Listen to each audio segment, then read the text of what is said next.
नवरात्रि में चौथे दिन देवी को कुष्मांडा के रूप में पूजा जाता है। अपनी मंद हल्की हंसी के द्वारा अंड यानी ब्रह्मांड को उत्पन्न करने के कारण इस देवी को कुष्मांडा नाम से अभिहित किया गया है।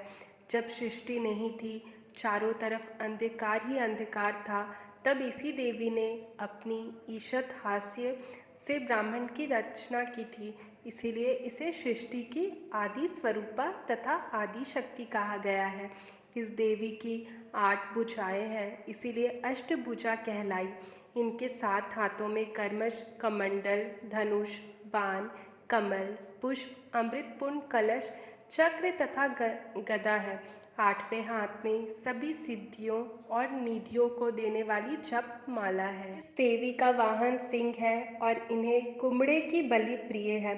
संस्कृति में कुम्हड़े को कुष्मांड कहते हैं, इसीलिए इस देवी को कुष्मांडा। इस देवी का वास सूर्यमंडल के भीतर लोक में है।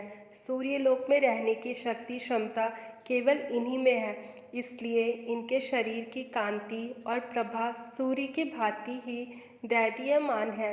इनके ही तेज से 10 दिशाएं आलोकित है।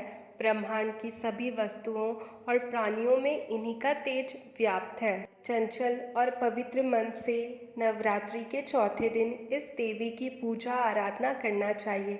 इससे भक्तों के रोगों और शोकों का नाश होता है तथा उसे आयु, यश, बल और आरोग्य प्राप्त होता है। ये देवी अत्य सब सेवा और भक्ति से ही प्रसन्न होकर आशीर्वाद देती है। सच्चे मन से पूजा करने वाले को सुगमता से परम पद प्राप्त होता है। विधि विधान से पूजा करने पर भक्त को कम समय में ही कृपा का सूक्ष्म भाव अनुभव होने लगता है। ये देवी आदियों व्याधियों से मुक्त करती है और उसे सुख, समृद्धि और उन्नति प्रदान करती है। अतः इस देवी की उपासना में भक्तों को सदा तत्पर रहना चाहिए। ऐसी मान्यता है कि कुष्मांडा की पूजा नवरात्रि के त्योहार के चौथे दिन नव दुर्गा की 9 रातें की जाती है और माना जाता है कि यह स्वास्थ्य में सुधार करती है और धन और शक्ति प्रदान करती है।